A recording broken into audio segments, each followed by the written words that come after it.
이제 남은 건 이제 박근혜 전 대통령에 대해서 검찰이 구속영장을 청구할까 이거인 것 같은데 다음 주 초쯤에는 결론이 난다고 하는데 혹시 좀 뭐 들리는 얘기 같은 것들이 좀 있나요? 뭐 여전히 고심한다라는 얘기가 들리고 이 기자들의 질문에 검찰총장은 법과 원칙에 따라서 뭐 수사를 진행하겠다라고 했으니 영장 청구가 뭐 정말 이르면 이제 다음 주 초에 이제 결정이 날 것으로 보이는데요. 그 영장이 청구가 될 것이냐 말 것이냐 법조인 입장에서 보면 청구를 안 한 이유는 뭐 대선이 앞서 있고 그다음에 또 여자라는 신분이 있는데 이제 구속이 되고 그러면은 여성 대통령으로서 또 그 항상 박근혜 대통령은 반듯한 모습만 이렇게 보여왔잖아요. 우리 화면에. 그러나 구속이 되면 우리가 조윤선 전 장관을 생각하시면 될 거예요. 화장하지 않은 얼굴에 또 흐트러진 머리 이런 게 만약에 화면에 비칠 경우에 그거에 대한 또 그게 대선에 어떤 영향을 미칠지 여론에 어떤 영향을 미칠지 이것 때문에 또 우려하시는 분들도 있어요. 이 두 가지 목소리가 있는데 법조인의 입장에서 본다면은 이 영장을 청구해야 될 사안인 건 맞습니다. 네. 그래서 일각에서 우려하는 건 검찰이 이렇게 영장을 청구하더라도 검찰총장님께서 또 지휘권을 발동해서 또 어떻게 또 제동을 걸까봐 그 부분도 우려하시는 부분도 있거든요. 근데 저는요, 김수남 그 검찰총장이 이미 답을 내놨다 이렇게 봅니다. 법과 원칙에 입각해서 결정하겠다. 이게 정답인데요. 근데 법과 원칙에 입각해서 예를 들어서 구속영장을 청구한다. 그거는 문장이 돼요. 근데 법과 원칙에 입각해서 구속영장을 청구를 안 했다. 이게 앞뒤가 안 맞거든요. 그러면 앞에 그 법과 원칙이 뭐로 바뀌어야 되냐면 정무적 판단에 입각해서 구속영장을 청구하지 않기로 했다. 이래야지 문장이 되는 거예요. 그런데 검찰총장이 정무적 판단하는 자리는 아니잖아요. 그래서 저는 이미 이제 김수남 검찰총장이 마음의 가닥은 잡았는데 너무 빨리 하면은 이미 다 정해놓고 짜놓은 대로 그 박근혜 전 대통령을 몰아가는 거 아니냐 이런 또 그 여론도 있을 수 있기 때문에 반발 여론도 있기 때문에 적당한 타이밍을 고심 중에 있는 게 아니냐. 그러니까 타이밍 고르기가 남은 선택이지 어떤 그 큰 줄기는 가닥은 이미 잡혔다. 저는 그렇게 보고 있습니다. 네. 뭐 어쨌든 오늘 최순실 씨도 다시 조사를 한다고 하고 그리고 뭐 안종범 전 수석이나 정호성 전 비서관도 이제 불러서 조사를 계속 하고 있는 걸 보면 박 전 대통령 영장을 이제 만약에 청구를 하게 된다면 거기에 좀 많이 집중을 하고 있는 모습이고 지금 일단 뇌물죄 혐의까지 적용을 해서 뭔가 청구를 할 그런 분위기가 아닌가 싶은데요. 네, 그렇습니다. 만약에 검찰이 이번에 뇌물죄, 특검이 지금 이뤄낸 게 뇌물죄 아닙니까? 자, 특검 전에 검찰 특수본 1기가 한 건 강요죄입니다. 강요죄에서 딱 멈췄다가 특검이 뇌물죄로 지금 이 피의 사실을 지금 공모해갖고 적시를 했잖아요. 그런데 검찰이 다시 이제 특수본 2기가 돼서 받았는데 강요죄로 해버린다? 그럼 그건 정말로 검찰이 이제 그 검찰 존립에 또 흔들릴 정도였던 비판을 받을 겁니다. 특검이 이렇게 잘해놓은 거를 또 그걸 되물렸다, 후퇴했다. 그러니까 어차피 지금 특검이 해놓은 이 뇌물죄라는 거는 검찰이 안 받을 수가 없어요. 그러면 최소한 지금 구속 여부만 지금 생각을 하는데 구속을 했다 그러면 20일 이내로 공소를 제기해야 돼요.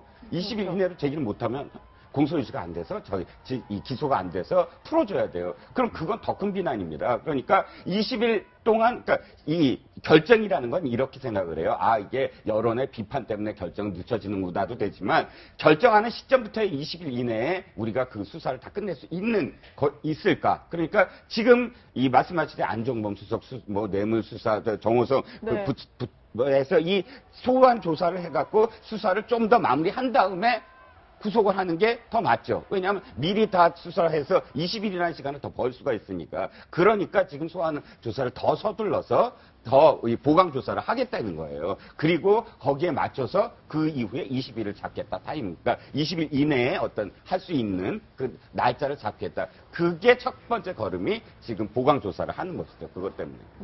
네. 아무래도 지금 박 전 대통령의 혐의 중에서 지금 뇌물죄가 가장 좀 형량이 크다 보니까 가장 공격적으로 방어를 하고 있는 것 같고 이 부분에 있어서도 지금 두 재단 개입 관련해서 사적 이익을 추구한 게 전혀 없다. 그러면서 통장 잔고를 봐도 우리 받은 돈이 0원이다라고 얘기를 하고 있습니다. 그러면서 최순실과의 경제 공동체에 대해서도 계속 얘기를 하고 있는 거거든요. 그렇습니다. 이렇게 강하게 지금 반론을 제기할 만큼 하다 보니까 쉽지 않을 것 같은데 어떻게 보십니까? 그러니까 뇌물죄 부분에 있어서 이게 처음에 일기 검찰은 하지 않았고 이제 대치동 특검이 지금 한 게 아니겠습니까? 그래서 법리적 논쟁이 굉장히 있기 때문에 또 다른 측면으로 이 김수남 총장의 법과 원칙에 따라서 결정하겠다라는 부분을요. 뇌물죄 부분만 놓고 보면 뇌물죄가 법리적으로 상당히 문제가 있기 때문에 법과 원칙에 따라서 구속영장을 청구하기는 좀 무리가 될 수 있다. 이렇게 해석도 또 가능합니다. 그리고 또 다른 방법이 뭐가 있었냐면 검찰에서는 그러니까 이런 부분을 다 인정을 하고 법원에다 공을 떠넘기는 거예요. 영장을 일단 청구해 놓고 발부하고 안 하고는 또 법원에서 하는 거기 때문에 네. 그런 이제 방법도 있긴 한데 아무튼 뇌물죄에 관해서는 지금 여러 가지로 최순실 씨지만 박근혜 대통령도 상당히 곤혹스러워된 게 뇌물죄가 억 단위로 가서 그 변호사님들이 얘기하시는 뭐 특가법의 적용을 받으면 10년 이상의 무기징역이랍니다. 이런 무서운 형벌이 지금 형량 자체가 어떻게 감해 줄 수가 없습니다. 뭐 몇 년의 무슨 집행유예나 이런 게. 그렇기 때문에 이 부분에 있어서 그 박근혜 전 대통령의 변호인 당과 그 다음에 이제 사법당국 간의 치열한 법리 논쟁이 예상되는데 현재는 바로 그 부분 때문에 양측이 엄청 고민하고 있지 않나. 일단 네. 그렇게 보입니다. 박근혜 대통령이 직접 돈을 받았다면 뇌물은 오히려 좀 쉽게 풀릴 수는 있어요. 하지만 박근혜 전 대통령이 계속해서 주장하는 게 나는 단일원도 받은 게 없다라는 거 이제 우선 강력하게 주장하고 있고요. 결국에는 그러면 박근혜 전 대통령과 최순실 씨가 우리가 흔히 얘기하는 지금 경제 공동체로 볼 수 있는지 동일한 사람으로 볼 수 있는지, 즉 최순실 씨가 받은 돈을 박근혜 전 대통령이 받은 것과 동일하다고 볼 수 있는지 문제, 내지는 뭐 미르재단이나 K재단에 출연한 그 금원이 이게 제3자 뇌물죄에 해당하는지, 즉 그러려면 부정한 청탁이라는 게 또 성립을 하나 더 해야 돼요. 네. 이런 좀 어려운 문제들이 있습니다. 이 부분을 풀어 나가야 하는데 뇌물죄 자체가 원래 좀 어려운 범죄거든요. 이걸 대가성이나 부정한 청탁을 그것을 풀어 나가는 게. 그런데 지금 박근혜 대통령이 이제 계속 그 부분에 대해서 적극적으로 방어를 하고 있기 때문에 검찰에서도 이 부분에 대해서 이제 집중을 하고 있는 거고, 이 부분이 가장 큰 범죄이기 때문에요. 폐형이 가장 높기 때문에 그래서 네. 여기 이제 수사를 집중하고 있는 것이죠. 네. 박근혜 전 대통령은 이제 뭐 검찰에서도 통장에 받은 돈 영원이다. 통장을 보지 않았냐 이런 얘기를 했다고 하고, 뭐 언론 인터뷰 그 전에서도 계속 뇌물죄에 대해서는 강력하게 부인을 해왔습니다. 어떻게 얘기를 해왔는지 한번 들어보시죠. 말도 안 되는 거짓말입니다. 희한하게 경제 공동체라는 말을 만들어냈는데 엮어도 너무 어거지로 엮은 거고요. 예. 경제 공동체라는 말은 암만 생각해도 이상하니까 예. 특검에서도 철회를 했어요. 말이 안 되는 얘기들이죠. 근데 이제 박 전 대통령의 어떤 삼성동 자택의 세간살이를 네. 최순실 씨가 처분했다 뭐 이런 얘기도 나왔었고, 네. 사실 좀 뭔가 그 경제공동체라는 표현이 좀 이상할지는 모르겠지만 뭔가 살림살이를 계속 좀 도왔던 느낌은 있어서 저 말도 사실 박 전 대통령의 말도 선뜻 수긍이 가지는 않고. 그렇죠. 그러니까 그 특검에서 확보한 게 그 삼성동 자택을 구입할 때 최순실의 어머니가 와서 그 부동산에 와서 직접 그 돈을 치렀다. 네. 뭐 이런 얘기까지 나오고 있는 거 아닙니까? 그러니까 그리고 또 이제 특검에서 밝힌 것 중에 하나가 청와대 입성 이후에 옷 있잖아요. 그 뭐 3억 8천만 원 이렇게 그 액수까지 특정이 된 거 아닙니까? 그게 이제 최순실 씨가 직접 현금으로 그 인건비건 뭐 제작비, 옷 제작비건 다 3억 8천만 원을 지급했다는 거 아닙니까? 네. 그러면 박근혜 전 대통령은, 그러니까 그 박근혜 전 대통령 측의 해명은 그거는 박 전 대통령이 낸 거지 최순실이 낸 게 아니다. 이런 거 아니에요. 그러면서 뭐 그 이영선 그 행정관도 뭐 이렇게 뭐 돈을 그러니까 봉투 마치 이제 돈이 들어 있는 것처럼 그렇게 이제 냄새를 풍기면서 그걸 전달한 적이 있다 이렇게 얘기했는데, 그럼 박근혜 전 대통령 공직자 재산 신고에서 뭐 3억 8천만 원 정도로 뭐 빠지는 게 있어야 되는데 계속 늘어났거든요, 조금씩. 네.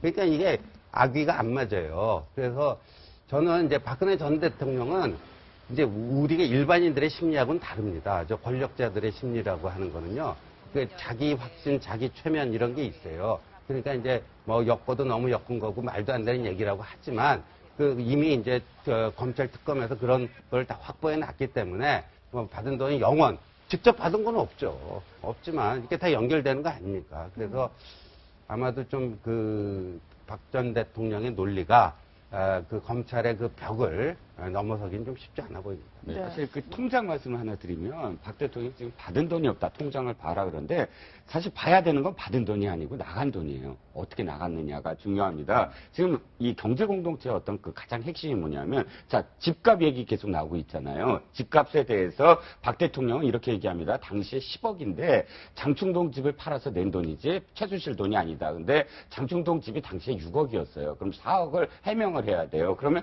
통장 보여줘서 4억이 어떻게 들어오고 나왔다는 걸 보여주면 되고 두 번째 3억 8천 왜 말씀하시나요? 옷값. 근데 홍준표 지사가 아주 재밌는 얘기를 했어요. 뭐냐면 이거죠.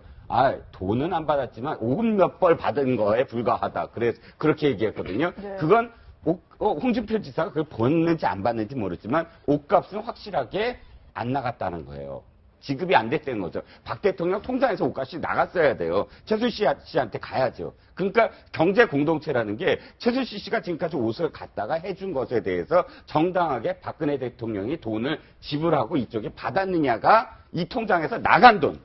빠져나가는 돈이 확실하게 증명이 되면 되거든요. 네. 그러니까 검찰이 지금까지 못했던 것, 대통령의 통장을 추적을 못했잖아요. 지금부터 추적을 하는데 박 전 대통령이 말씀하셨듯이 나는 받은 돈이 영원이야 해서 풀려나는 게 아니라 난 나간 돈이 이렇게 많아. 최순실 씨한테 나간 돈이 이렇게 많아를 증명해야 된다는 거죠. 그 나간 돈이 확실히 있으면 경제 공동체는 아니라는 거죠.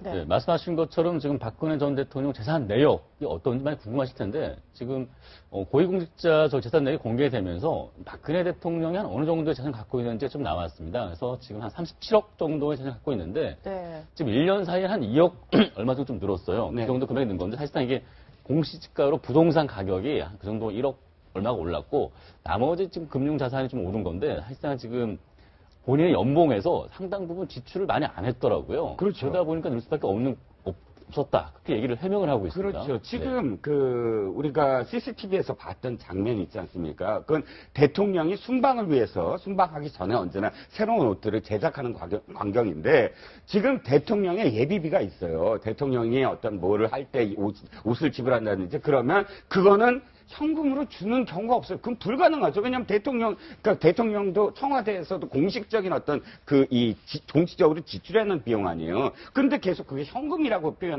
하고 있단 말이죠. 그러면 대통령의 그런 지출되는 어떤 부분들, 공식적인 어떤 돈은 하나도 안 나갔는지, 어디에 어떻게 나갔는지가 나와야 되고, 두 번째 말씀하셨듯이 그런 돈이 나갔다면, 최소한 박 전 대통령이 내가 내 돈으로 나갔다면 돈은 지금 작년에 이 예금이 3,896만 원이 1년 사이에 늘었다는데 이렇게 늘 수가 없죠. 전체적으로 한 2억 1,896만 원이 증가돼서 4년 동안 12억? 그러니까 대통령 재임 기간에 재산이 따로 12억이 증가했다면 그 모든 것들이 다 공식적인 돈으로 지출이 돼야 되는데 공식적인 돈은 안 지출이 됐던 거예요. 왜? 현금으로 나갔기 때문에. 네. 현금으로 나가지 않고 공식적으로 계좌로 입금이 돼야 되는 돈들이거든요. 그래서 사실은 이건 쉽다. 굉장히 법조계에서 쉽다 그랬어요. 이 경제 공동체는 입증하기 쉽다. 검찰이 질 수도 있고 이길 수도 있다. 4년 동안 내지는 지금 한 90년도부터 23년간 삼성동 자택에 살았다니까 90년도부터 지금까지 최소한 예금 실명제 이후에 박 대통령의 통장 계좌에 나가는 지출과 그 내역이 샅샅샅이 드러나면 이건 입증되기가 도리어 쉽다라는 것이죠. 말씀하셨듯이 늘어날 수가 없는 거거든요. 지금 네. 지출한 내용이.